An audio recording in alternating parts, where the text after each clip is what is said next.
Good evening, everyone, and welcome to our Monday, April 18th Town Council meeting. If you'll please rise for the Pledge of Allegiance. I pledge allegiance to the flag of the United States of America, and to the republic for which it stands, one nation, under God, indivisible, with liberty and justice for all. Thank you.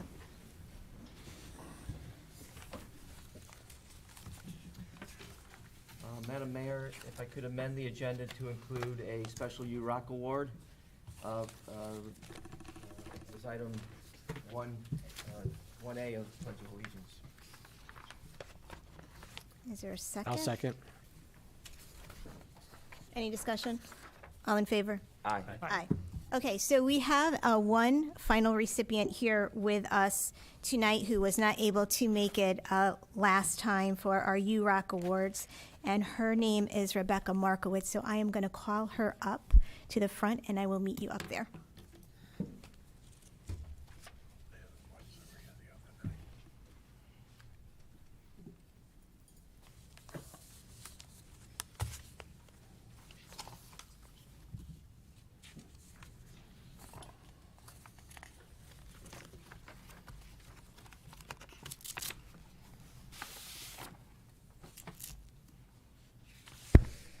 All right, we're going to come over here. We're going to have a change of plan because I don't see the microphone. So, everyone, this is Rebecca Markowitz, and she was nominated by Mr. Tom Kosker. And Rebecca is a junior in Rocky Hill High School, and she receives honors every quarter. She is a member of the Latin Honor Society, the Tri-M Music Honor Society, and her school community activities include she is president of Pride Alliance, Social Justice Club, Unified Sports. She's actually the club founder of Dungeons and Dragons. She's also the club founder of Creative Writing. She belongs to Chamber Choir, Drama Club, and Student Council. And as if she isn't busy enough, she's also involved in the greater community. She is part of Summer Place Camp Counselor and Theater Works internship. And perhaps the most amazing thing about Rebecca is that she is our very first student on our Commission for Inclusion and Innovation. And so Rebecca brings a very unique voice to that commission, that of the youth, which we definitely want to see involved in local government. So Rebecca, on behalf of the entire Town Council, you rock, and congratulations to you, and we are incredibly proud. We know that you will continue to do great things for your communities, and we wish you so much success, and thank you. So much. You're very welcome.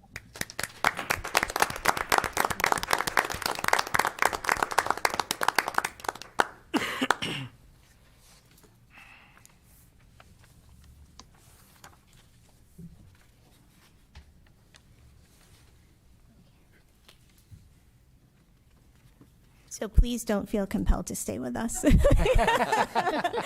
Everyone always feels very uncomfortable about leaving, but we expect you not to stay. Okay. All right, moving on to public comment. This portion of the meeting is specifically set aside for comments from the public who are asked to limit their comments to 2 minutes. Any person interested in providing public comment but cannot attend the meeting should email their written comment to publicmeetings@rockyhillct.gov. Is there anyone from the public who wishes to be heard this evening? Just state your name and record, your name and address for the record. David Sergi, 102 Bailey Road, Rocky Hill. Mayor, City Council, wonderful job as always. Town Manager, wonderful job. Parks and Rec, love them, wonderful job. Libraries, love them. All that being said, love everybody. Great job. I think there's some visuals. I sent some pictures over earlier, if you could put them up. Shopping carts. I've emailed the city maybe 2 months ago. Madam Mayor, wonderful email to you. Appreciate your response. Obviously, I don't think the rest of the council, I don't think I sent it to everyone, but there's a shopping cart issue. You know, I don't like to offer direction to the council. I like to maybe pose problem, see what you guys think or want to think or don't think. Try to keep my opinion out of it. It's an issue. There are multiple. They seem to come, go. I've talked to Weathersfield about this. They have a much worse issue. I think the retail's over there. It's just they're making their way to the street. I have my opinion on how to solve the problem, but I rather, I don't think the public cares about my opinion, frankly.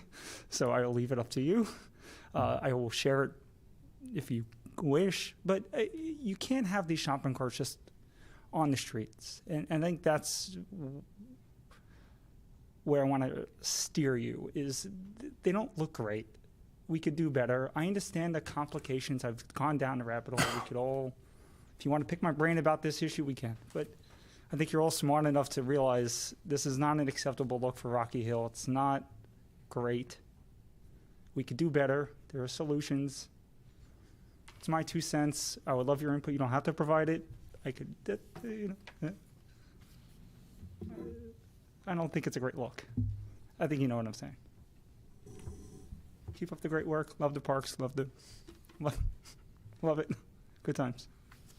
We could do better with the shopping carts. Could I just ask, could you identify the locations? So this is the one. The one with the, that looks like it could be in Weathersfield. No, so they're both in. The one's outside the mobile station. It's on Rocky Hill side. Trust me, Weathersfield. I talked to their town manager. They're trying to address it on their side.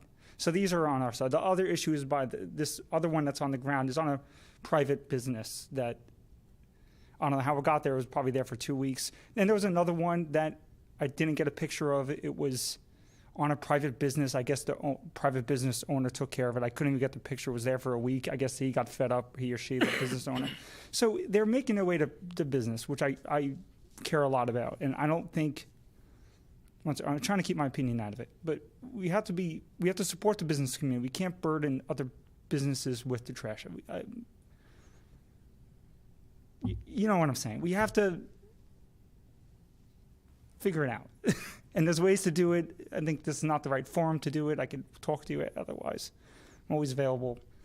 Other cities have tackled it. I think other cities have done it well. I think we have to just figure it out. I think we can. Obviously, we're all smart. Also, you're in the presence of me, which is a wonderful thing. So I don't know. We have to think about it, figure it out. Yeah, we'll get there. But I think not doing nothing is. We have to do something. Thank you for your time. Love you. Keep up the great work. See you at the. Thank you very much. Is there anyone else from the public who wishes to be heard this evening? Okay, great. So moving on to appointments and resignations, Councilor Duff. We don't have any appointments tonight. No appointments or resignations. Okay. Moving on to the approval of minutes, the town council meeting, April 4th, 2022. Move to approve. Second. Any discussion? All in favor? Aye. Town council special meeting, April 7, 2022. Keep the momentum going. Move to approve. Second. Any discussion? Any favor? Aye. Aye. One abstention. I did not attend. Thank you. And the public hearing, April 7th, 2022. Move to approve. Second. Any discussion? All in favor? Aye. Any abstentions? Okay. Moving on to subcommittee reports, the finance report. The Finance Committee did meet on Thursday, the 14th. We have a couple of items this evening on the consent agenda. The first, and Punkage, I apologize, but a copy machine lease for the police department. They still do need paper. The approval of on-call drainage to JV3, and they are doing the catch basins of part of the road referendum work. And the third item on the consent agenda is an approval of a lease for a dump truck, replacing a dump truck that is now obsolete. I believe it's been in the fleet since 1986, so we definitely got our money's worth out of that one. Also at the finance meeting, the Rocky Hill Historical Society presented on creating a database of those buried in Center Cemetery. They are going to be creating a searchable website. using the records that are available.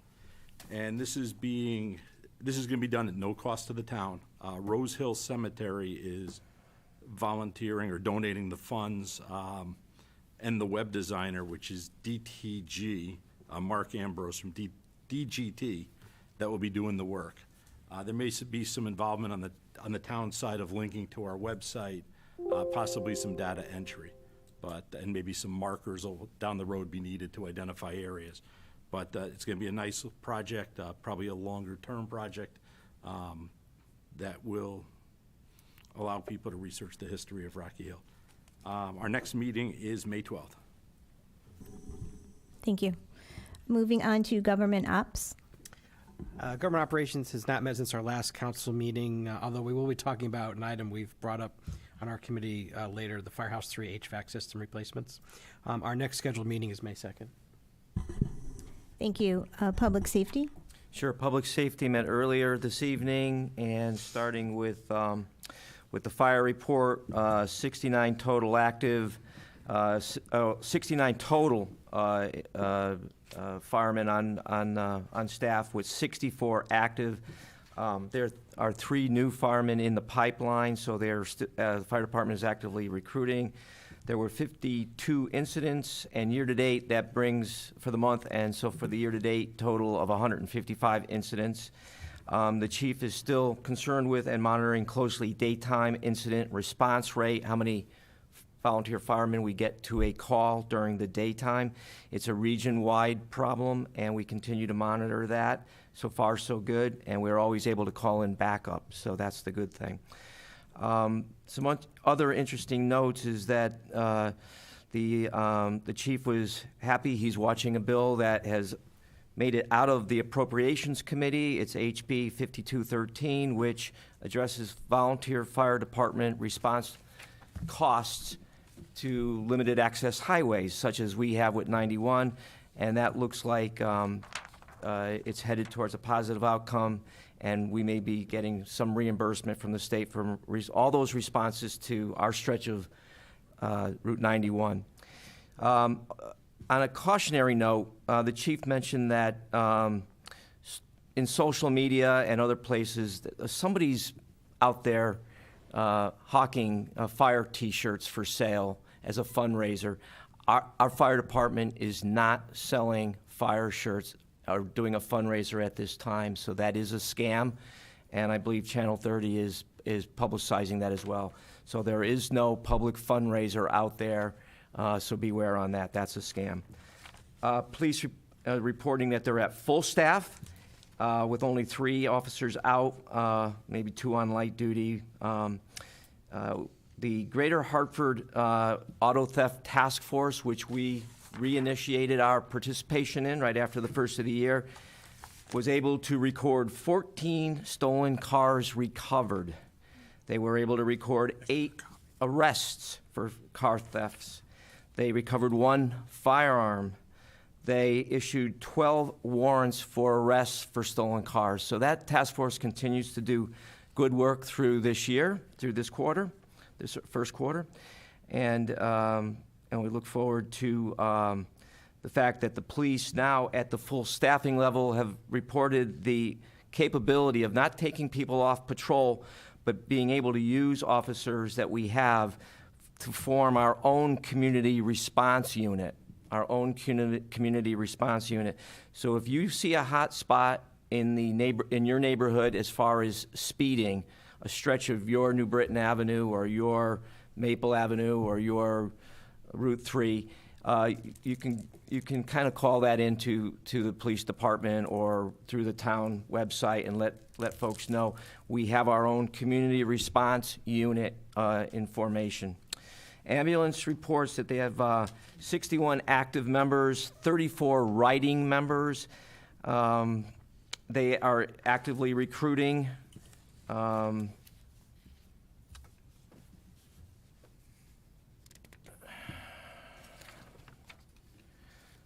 301 year-to-date total for calls. If you combine that with the Aetna group, ambulance group, that also helps cover the town through different shifts, Aetna's responded to 733 calls year-to-date. So the total number of calls responded to by either Rocky Hill Volunteer or Aetna total is 1,334 calls for service. Only one opioid incident, and that's attributed to the fact that we're not on the Berlin Turnpike. And the Health District kind of confirmed that as well in their report. The Central Connecticut Health District has reported that we are in an infectious time period with the new variant, so we are in the red. Rocky Hill is in the red. As far as some of our rates there, 3,749 cases today, 147 deaths standing total. We are red alert, and one thing to note that in hospitalizations, they're noting that 57% of those being hospitalized are not fully vaccinated, maybe vaccinated to some degree, but not fully vaccinated. So the hospitalization rate is ticking up a little bit, so be careful with your events. Emergency Management reported that they did do their tabletop event, that it was successful, and I think that's about it. And our next meeting will be on May 16th. Thank you. Moving on to land acquisition and farmland preservation. Senior liaison. Oh, no. Moving on to senior liaison. Let's make it easy. Senior liaison did not meet. Our next meeting is May 23rd at 5 p.m. Okay. Land acquisition did not meet this. Our next meeting is April 26th, but I do have a quick report in that everybody will be happy to know that the bid has gone out for the demolition of the Stresca house, the old farmhouse. So the bid for that job to knock that house down, covered under the state grant, the bid closes on May 4th. So that's exciting news. Ed, can I just add, they had a walkthrough today, and they had 21 businesses show up. Wow. But I don't think it's all related to knocking down the building. I think there were some subcontractors' work to take the stuff away. But considering it was just advertised last week, we had 21 contractors show up. Probably have more than that residents who do it for free. So sorry. And a lot of enthusiasm to knock that down. Is that your report?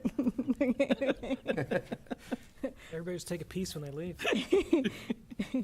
Liaison to the state rep and the state senator. No report. Okay. School liaison. No report, thank you. Capital Improvements Committee. We have not met since our last council meeting. John, just a note on the website calendar, it does show a meeting for this week, but I think that was changed to our last meeting. So there is no meeting scheduled right now. Economic Development Subcommittee. We did meet on April 8th. We approved the final 3 small business grants in the amount of $5,000 each.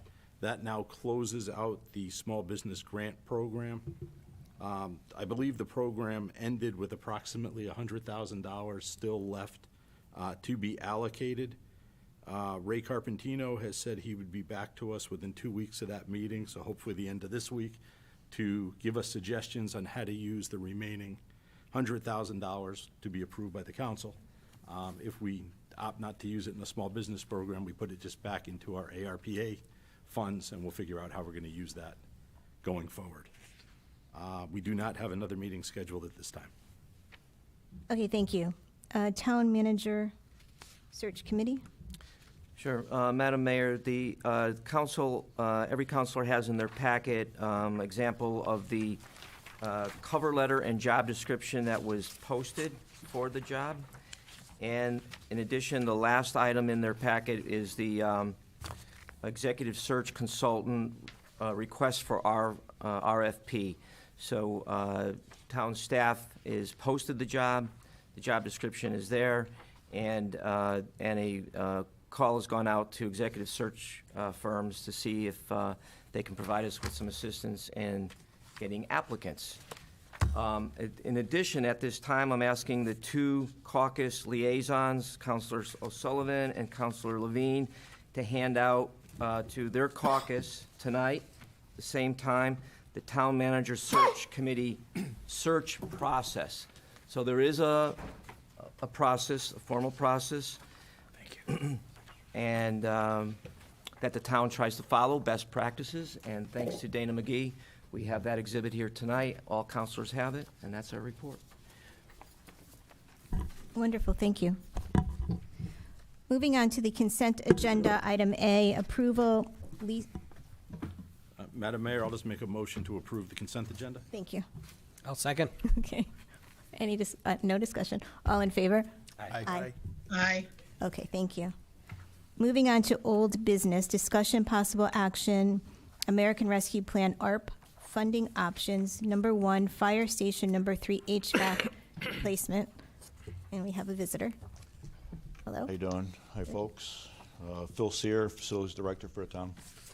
I gave you a handout of explanation of, of the building and some bullet items. Facts about the building: Firehouse 3 was built in 1980. Is considered a 24/7 building, which results in long mechanical run times. And it is staffed during the day by the fire department staff, and off hours by the volunteers when they get calls, and in the evening and night by the ambulance staff, and 24/7 on weekends. And the building serves as one of the possible emergency shelters. So, bullet items, some more important than others. According to the vendors and the engineer, cost of material and equipment goes up by the day. It's just a volatile economy at this point. Age of this equipment has reached industry's longevity. The larger of the 3 air handlers is 42 years old, as old as the building. The other 2 are about 22 years old. They've been changed out. The condenser mates to these air handlers, and what the condenser does is chill the chemicals through the chill coil to air condition the building. The air handlers are as old, according to the engineering assessment, in 2016. That's our engineering report. Although the larger of the 3 condensers appears younger, around 20 years old, as far as I can tell. The condenser unit's refrigerant gas is R22, which is not manufactured anymore and is banned and being phased out. These units are basically just too old to retrofit to the newer gas, the 410A gas. I was also forwarded by the mechanical contractor that we use, the facilities department uses, that the Department of Energy will enact new minimum cooling energy controls, which will increase the cost of the split systems by 25% in 2023. And an estimate, it's about 5,000 to 15,000 more on just the units themselves. It's not the whole scope of the job. The areas that these systems service are problematic, sometimes due to office builds. So basically, it's once the finished footprint was done, they added offices, and then without controls, so it's hard to control temps in those particular rooms. The automation controls that would be added, for example, room sensors, smarter thermostats, air volume control, and the local ductwork, which will help these rooms that I just described, can help efficiencies of a 24/7 building. And then last, these remaining systems, they need to be replaced, and they are also currently on the 5-year CIP plan. And then the page after that is what was passed out at the last council meeting of the opinion of probable construction costs by the engineer. And the last 2 pages are the actual condenser and air handlers based on our engineering report. It shows the age in the middle under model number. And then on the far right-hand side, where it says notes under there, I'll just read one. It's based on estimated remaining useful life, RUL. The air handler will require replacement within the assessment period, and that was actually in 2016. That's what I have.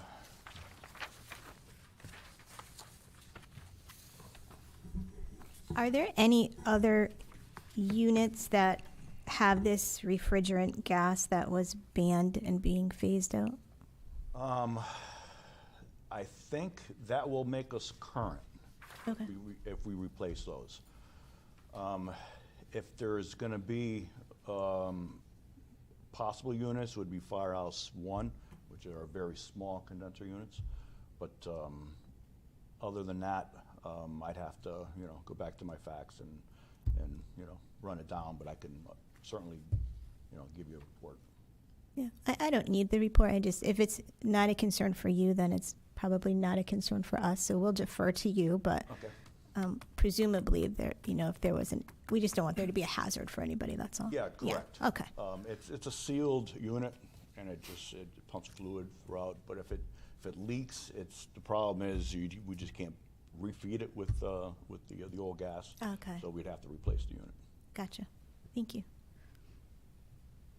Quick question.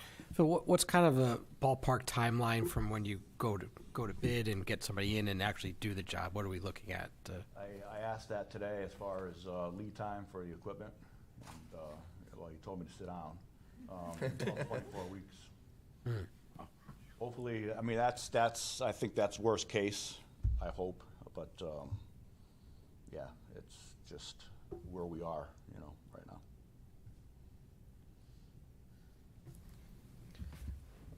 When we had a discussion a little while ago, a couple meetings back, about redoing some of the systems at Town Hall, there was a question about adding in different types of filters. I think we used UV filters. I don't know if there are HEPA filters involved.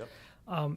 Does this type of system account for that, or is that something that we should consider within the scope of this update, or is it a different part of the system? This particular price does not include that.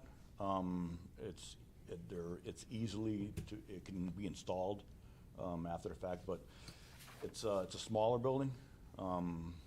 It would be more effective in a building like this with bigger population, or the library, or I mean, the meeting room at Firehouse 3 is a candidate, but that particular unit was replaced in 2017, so we'd have to add it in that unit. Okay, because I don't know, while if there's any savings from doing that work at the same time, I'm not sure if that's something that we'd want to consider, or if it's something that even becomes the standard moving forward. I don't know. Those things are probably going to be changing all the time. Yeah, but. well, I anticipate, the industry going forward they're gonna end up mandating this sort of stuff. Good time to be in the HEPA filter business, I guess. Yeah. And then just for the heating aspect of this, what are we using to heat? Is it oil? Is it natural gas? Or It's natural gas. natural gas? So we're already hooked in there. It's a hot water base. It's pumped throughout the building. Each air handler has two coils. It has a cooling coil and a heating coil. Both those coils would be replaced. And then the components that would drive it, connected to our automation, we can, pinpoint, temperatures a lot better. And that's all working pretty well. It's not a case where the furnace is also, No, okay. those boilers were changed out about 12 years ago, and they're condensing boilers. They're very good boilers. Thanks. Quick question on the, since you've got the determination of how long it's going to take to get the unit, the equipment itself, being 24 months, half a year, should there be some thoughts around mitigating if something does happen and we can't replace a part or we can't refuel it? Well, Plan B would be we would have to retrofit it to Band-Aid it until we replace it. And that's, it's costly. And then the units are old, but I mean, we need to chill the building. So that's what we'd have to do. Has there been an estimate in case something like that does happen, how much it would cost? Let's say a worst case scenario. I didn't. I'd get back to you, with the cost. That's all I have, thanks. And just, Mona, we have until, with Tranche 1, December 2024? Correct. Okay, Yeah. so that's within the window. Oh, absolutely. All right. Yeah. Not 24 months becomes a long time, so. It still fits. You know, that's worst case. I'm hoping, you know, there's three systems. One is larger than the other two. I think the two smaller ones, I think we'll get it much quicker. It's the rooftop unit that'll probably take the longest. Are you limited in terms of when you can install? I think you said 26 weeks, 24 weeks, right? Not 24 months? No, 24 weeks. 24 weeks, Oh, okay. Okay. I'm That's sorry. where I came up with months, and I was I'm like, sorry. No. Okay, so 6 months, but yeah, 24 weeks. is there any time where, we have to get in by a certain date, or you can't put it on during winter, or is as long as the roof's clear, you can do it? No, well, we would, two of the units would be done at the same time, but we have portable roll-away type units that we could just put in the space. Okay. So, yeah, we'd have to ensure that we keep the building comfortable. Phil, so if we're talking about amount we want to allocate, I understand you have 233 on the sheet here, but with costs going up, what is a comfortable cushion?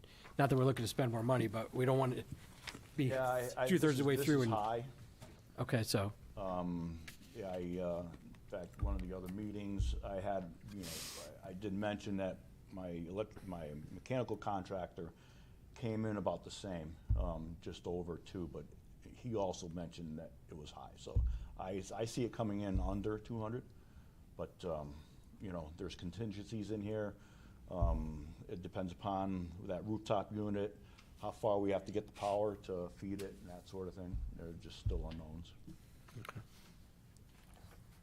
and Phil, just as a general question, this project, compared to other projects we have in town that may need to be done, where would this fall on our priority list of needs to be done, versus can be Well, delayed? it's the gas issue, right? So if we get a leak in one of the units, then we can't refill it with the R22 because it's illegal to do. So we'd have to retrofit it. So now we're, if we have to spend $5,000-$10,000 to retrofit it and then replace it, then it's just costing you more. But there's no other projects that are coming to your attention that may be a higher priority in the short term? Not that would be able to, use the ARP funding. Okay. Just That's a good question. That's a fair answer. There's always other projects. Oh, there's Yes. always other projects, yeah. I mean, we looked at the 5-year CIP plan. Yeah, it's, we have things that just need to replace as the years go on. And you'd mentioned that this is one of the possible emergency shelters. Is that if there's like a storm event, or is that on the list of things that's our heating and cooling shelters as well? It can be. Okay.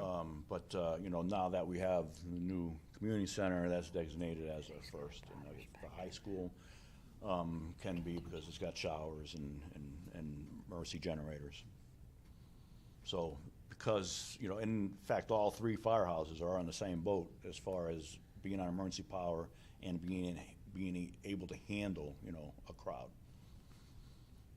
somewhat. So with that, I'd like to make a motion that we allocate, I'm going to use the amount Phil gave us because he thinks there's contingencies already built in, so we don't have to have contingencies upon contingencies. So make a motion to allocate $233,000 of our ARPA funding towards the fire station number 3 HVAC replacement project as detailed in our packets here. Second. Any discussion? All in favor? Aye. Any opposed? Any abstentions? Counselor Thoreau, did you vote? Is she Can she frozen? hear us? She's on mute. Mimi, did you vote on that? Did we get your vote on the HVAC project? Do you want to text her so we can, that way we don't have to? No.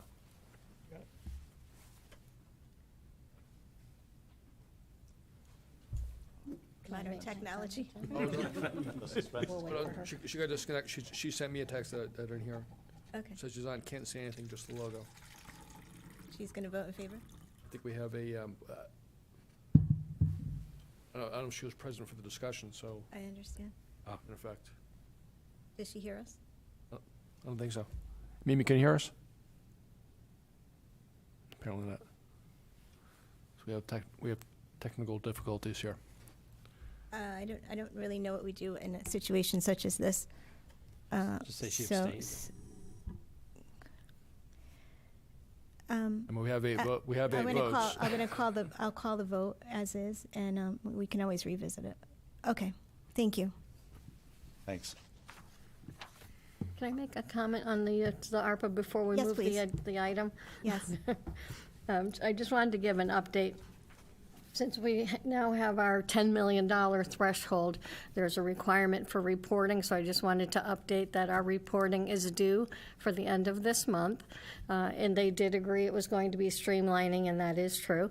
I just wanted to inform you that what the reporting is going to require is that we do say that we're going with the streamlined version. I know we talked before about the revenue replacement strategy is what we're doing, because if we use the formula-driven, we weren't going to meet the revenue replacement. So part of the questionnaire is, are we using revenue replacement? And yes, we are, which gives us that ability to use the up to the 10 million, for us 5.9 plus, to use for any expenditures that are something that we would use with a normal budget process, government services. So actually, Phil, it's got a little more freedom, so you might be able to put some other projects in. See the wheels spin. And hopefully no other departments are watching right now. We've seen a lot of Phil these days. He's going to retract his priorities now. Every department just heard of that, and is coming back with new lists. Thank you. Part of that requires that we make a little description of what the project is, to give us some definition.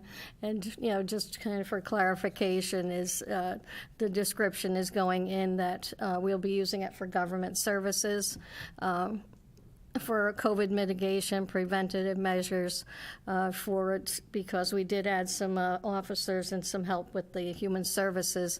So public sector staffing per the ARPA guidelines, economic development, community impact, public health and safety, stormwater and drainage, affordable housing, human and youth service needs, community service, programs including library, parks, seniors activities, facilities, grounds, infrastructure projects, and repairs and improvements, including school buildings. So it's kind of a, obviously we're avoiding anything that's, the pension funds and employee benefits. So it's an open definition, but it had to be specific and put into the report for April 30th. Thank you. Okay. I will say that there is a bill in the legislature to change that. So we need to take advantage of streamlining now, but we can talk about that later. Okay. Moving on to new business discussion, possible action, approval for resolutions for Griswold School roof replacement project. 1, establishing a building committee. 2, authorizing the preparation of schematic drawings and outline specifications. 3, authorizing the filing of grant application. And 4, local funding authorization.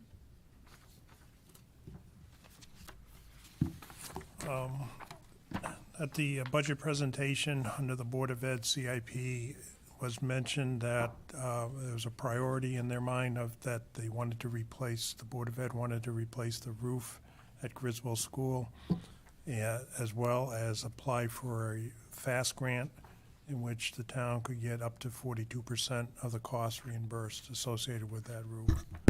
So in order to move forward with this, the state requires that the town council approves the 4 resolutions that the mayor just recited as part of this application process, as well as confirming with the state that the town is appropriating money to cover its share of the cost, which would be the 42%.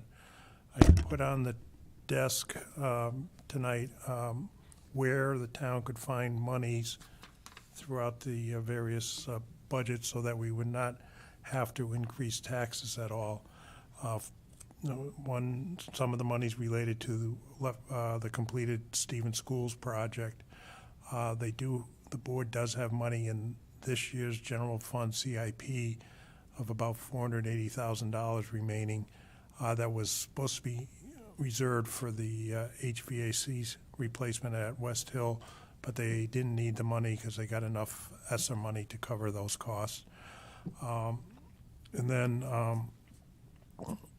with related to Burris is selling their operation on Brook Street back to BJ's Warehouse.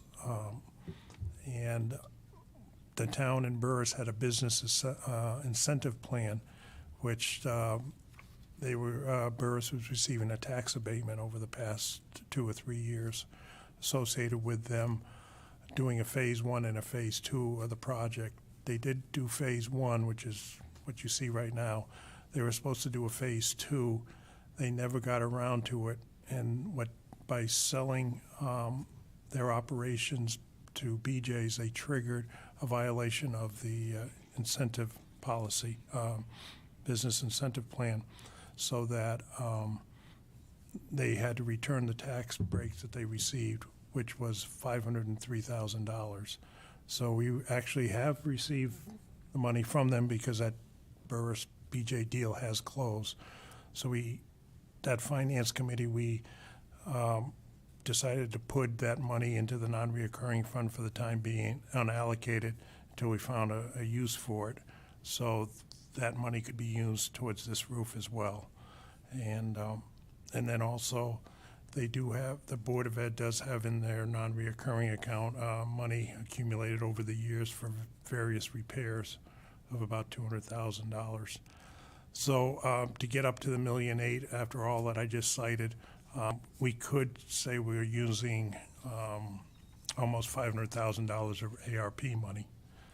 But in there's a block that's blank that refers to the Board of Ed, how much of a surplus they might have at the end of this fiscal year that they would be returning to the town. So I cannot say what I think that number is, but I think Chuck is here to tell us what that number is, so that,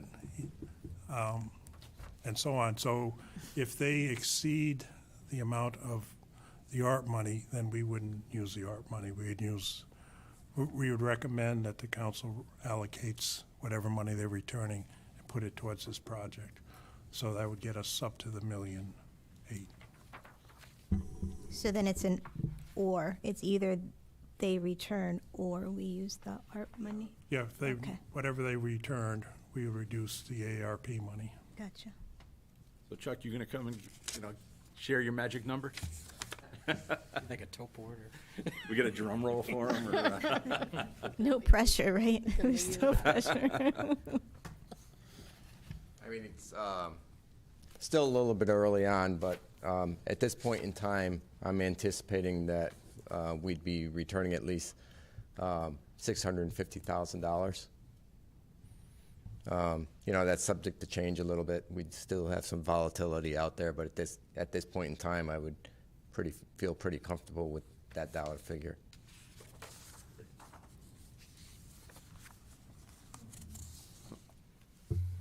I think that's good news, and Yeah. hopefully that number only goes up when you're Yeah. coming back. Yeah, we've had, some good things. We've had this year, probably due to COVID, we've seen more turnover than we would normally see in staff. A few more retirements than we would normally anticipate.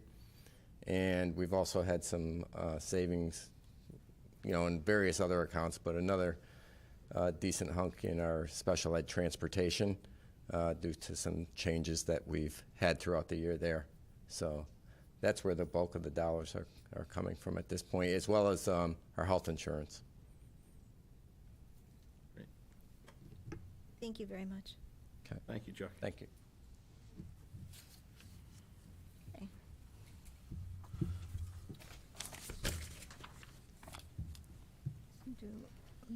Motion for each of these. Are we taking a vote on these 4 items, John? Yes. Yes. So are we going to make a motion? Yes. Okay. Yeah, well, I guess we'll do them one at a time. Yes. First item, I'll make a motion that the Rocky Hill Town Council hereby charges the Board of Education Standing Facilities Committee as the building committee for the roof replacement at Albert D. Griswold Middle School. I'll second. Any discussion? All in favor? Aye. Aye. Well, Mimi. Maybe did you raise your hand there? Yes. That's why I got a yes. We'll expect the money shortly, Mimi. I'll also make a motion, be it resolved that the Rocky Hill Town Council hereby authorizes the Board of Education Town Manager to proceed to go out to RFQ, request for qualifications, for architectural services and construction management services for the preparation of schematic drawings, outline specifications for the roof replacement at Albert D. Griswold Middle School. Be it further resolved that the Board of Education and the Town Manager are authorized to proceed with full design and construction bid documentation, including schematic drawings and outline specifications, pending receipt of the state grant commitment specifications, once an architect and construction manager/owner's representative have been approved. I'll second. Any discussion? All in favor? Aye. Number 3, be it resolved that the Rocky Hill Town Council hereby authorizes the Rocky Hill Board of Education through its Superintendent of Schools to apply to the Commissioner of the State Department of Education and to accept or reject a grant for the installation of the roof at Albert D. Griswold Middle School. Second. Any discussion? All in favor? And number 4, be it resolved that the Rocky Hill Town Council authorizes the approval of the Albert D. Griswold Middle School roof replacement project in the amount of $1,800,000 from the Capital Improvement Account, the Reserve for Capital and Non-Recurring Expenditure Fund, School Improvements, the Griswold Middle School Roof Replacement Project Line, and funding from the town's proceeds of the American Rescue Plan Act, ARPA. These sources are sufficient to cover the local share of said project. Second. Any discussion? I have a question. Okay. So if we were to get a return of funds from the Board of Education, as was just discussed as a possibility, would those monies go into one of the buckets that are described here in this resolution? Yes, we'll go into that non-reoccurring Griswold Middle School roof replacement project Okay. line. Okay, thank you. I have nothing else. The 1.8 does that represent the whole cost of the project, or is there state funds we expect that we'll get in addition to 1.8? No, I think the project is estimated to go at about 2.6, and I think they're incorporating something close to a 42% reimbursement, hopefully from the state, but I guess there's a little extra to cover some so-called non-eligible expenses. And the only other comment I would make is that I think it's pretty impressive that we were able to, flip over the couch cushions and sharpen the pencils and be able to fund this project without having a further increase on the mill rate. That's pretty good work. So, thanks. Anything else? Okay, all in favor? Aye. And Joanne, you registered those, yeah, okay, thank you. Great. Thank you. Moving on to the mayor's report. So beginning with the parade, I just want to encourage everyone out there, it's not too late to register to participate with the parade on May 30th.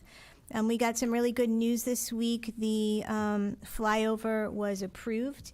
So we have Unit 103 providing one aircraft, which is a C-130, which is always super exciting to see.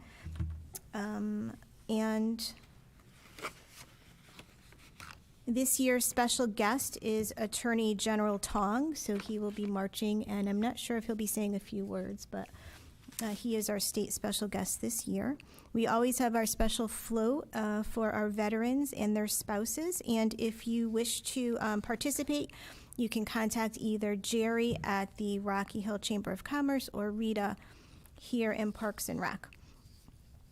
The other thing I want to just touch on briefly is, the state lawmakers are in session, so I continue to get bombarded, as does John, by daily emails about, call your legislator and tell them this and tell them that from CCM and cost. So I just wanted to kind of keep everyone up to speed with what's been going out there. This administration really strives to keep the local in local control, and so we've been very focused on having a seat at the table for the past year. Leading up to this legislative session, I've been a part of a number of working groups and committees, and we do get to this point where we begin to make legislative recommendations as a body through cost and through CCM. Our violent crime and recidivism Community Outreach Task Force has wrapped up its review of the latest juvenile justice reform bill that is out there. And we did send off a letter to state lawmakers, basically urging them to provide some additional support and financial assistance, expanding resources for mental health and behavioral issues, for treatment for youth who are inside detention centers and inside correctional facilities, and just making some other recommendations about making sure that we're helping these kids with foundational skill building and job readiness, supporting our Youth Services Bureau and our juvenile review boards, because those are certainly very important and fundamental work that we do here in Rocky Hill, as does every other municipality, and then some information about the GPS monitoring ankle bracelets. Thank you. The other thing that we've been actively involved in is CCSMM with DEEP. And there is actually a bill out there to create a funding stream.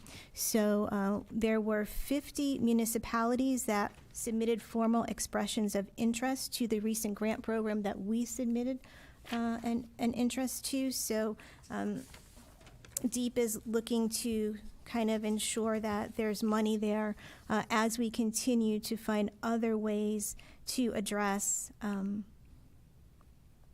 what we're doing in terms of waste reduction here. So there are lots of different ways we can be doing that, some of which we've talked about, but it's all very expensive. There are some bills out there that could likely result in even more unfunded mandates. So we want to make sure that we're just sort of cognizant of what those are. One of them is the capping of the mill rate as it pertains to car taxes. So we know that the governor had proposed a mill rate cap of 29 mills, and when he was here recently, I did express some concern because that was the amount of reimbursement was to phase out according to the way the bill was written.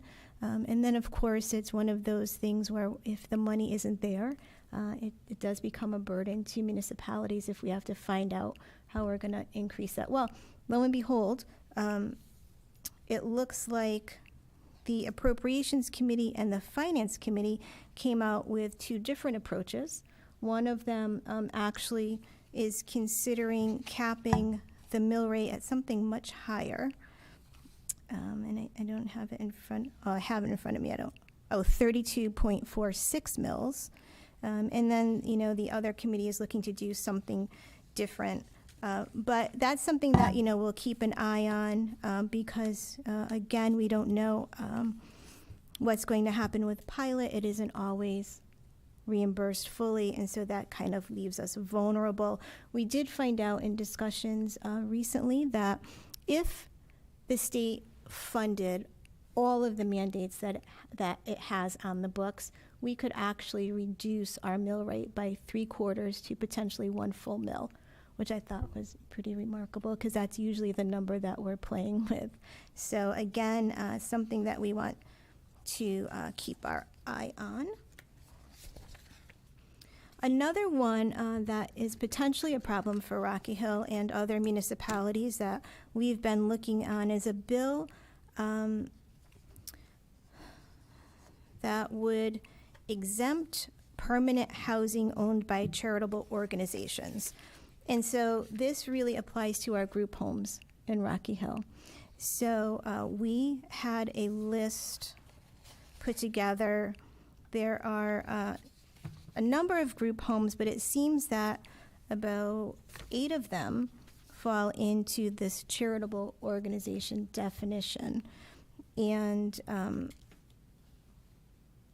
if we look at their assessed value, it's about $775,000.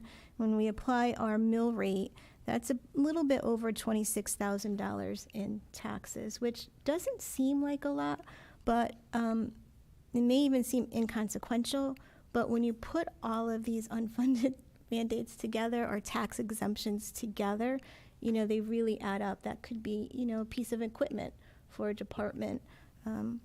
So there is some concern about this. I did find out that permanent housing, which they're looking to exempt, has never been exempt from taxation. It is often brought up, and it would add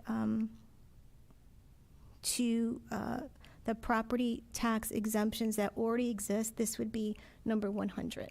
So you can see how the burden continues to grow for us when we're looking at the budget. What CCM has said, the concern there is that pilots are made for only a few of the many types of tax-exempt property, and existing pilot programs are not fully funded. So we have to start, again, paying attention to these bills that come out. Another chart we have, just while we're looking, and it's a budget season, is how many state-owned properties we have, which of course are tax exempt. And I don't know necessarily that the public recognizes it, but we have 28. I didn't actually know that there were 28, but there are 28 state-owned properties valued at approximately $160 million. And when you look and apply our mill rate, that would be about $5 million, almost $400,000 in income that we don't get. But necessarily, that there is some burden on our infrastructure when you look at the roads and other things.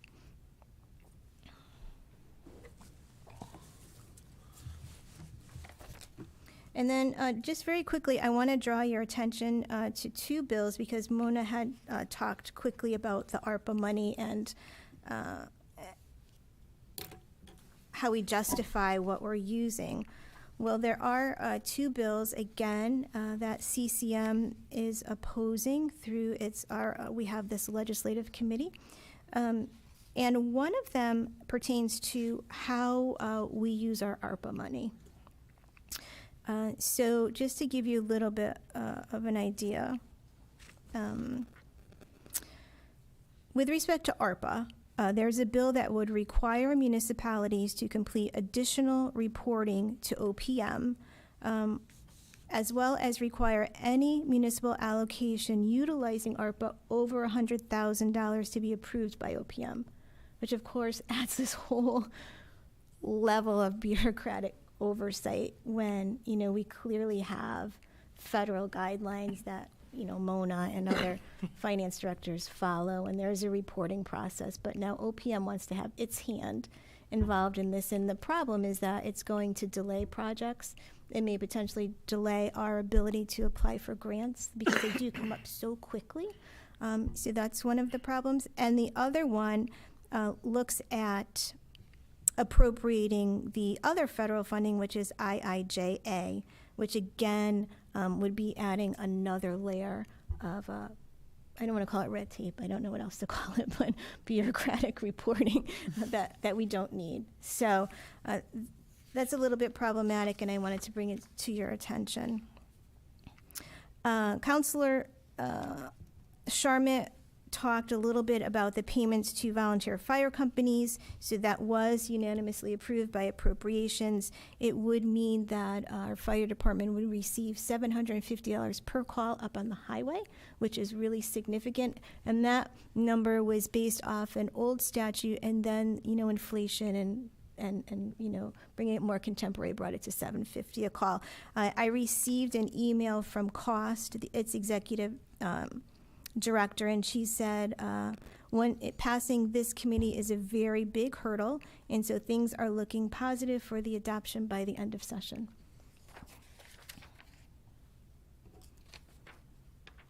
And that's it for bills. One other thing I wanted to let everyone know, that MDC has a Learn and Earn program for students. So it is a 4-week-long program. I just got this email, I think it was today. Yep, this morning. And basically, they host this 4-week program where they pay students $14 an hour. And it is geared toward rising high school juniors and seniors who may not immediately be entering college after high school, or are undecided on a career path beyond high school. So the intent of the program is to educate students to the many professions within the water and wastewater industry. So MDC will accept a maximum of 12 students. All of the information is available for parents and students on the MDC website. Applications are due by May 6th. And that is that. And then finally, Rocky Hill Pride 2022 is moving along with preparations. If anyone is interested in participating or knows folks who might like to speak, you can contact our youth services, Lori Stanzik, and she would love to hear from you. And that concludes my mayor's report. And moving to town manager's report. Lisa, you and Ed did quite a job of hitting a lot of my points on my town manager's report by talking about the bid that went out for Stresca Farm, the Memorial Day Parade, the car tax. That very good that you were able to try to interpret what they're doing up there with that. And I won't say any more. I'll let you take credit for that, and so on. But Mona shared some good news this afternoon with me. We're getting our first payment of NIPS money in. Now, do you want to have like a little, everyone want to put $1 in to see how close you come to how many NIPS were sold in Rocky Hill from October 1st to March 31st? 5,000. 55,000. I'll go price right, 55,001. Got to get into the 6 digits. Wow. 223,446. And for each one that's sold, the town gets a nickel. So we're anticipating a check for $11,172.30. But I think we're handcuffed on what we can spend the money on, right? There's only a few items that we can. Yeah, there are Environmental some stuff. restrictions. We can't buy more photocopiers or anything like that. No, you can't Was buy that more for a NIPS. 6-month period, John? Yeah. That was 6 months. October through right? March. Yeah. Yeah. So we got our NIP money, then while the Health District is putting out its walk challenge with the 4 towns in the Health District. So I think there should be out on our website a registration form, or if you see this Dr. Sergeant Pepper type flyer, you can register. And the competition is going to be for the month of May of this year. Parks Department had an Easter event, and this year they held it at Elmridge Park. It was they had to do it on a rain date of April 10th, but according to Craig, it was a sellout, and I guess it was popular being outside, because I think they used to do it here in the old community center.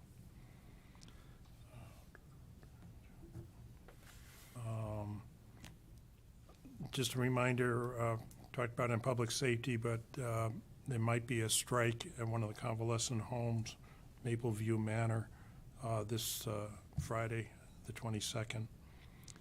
And don't forget, this Thursday is the first budget session. I think that's the 21st, and it starts at 5:30. And I think that's it. That hasn't been covered already. Okay. Madam Mayor, motion to adjourn. Second? All in favor? Aye. Thank you, everyone.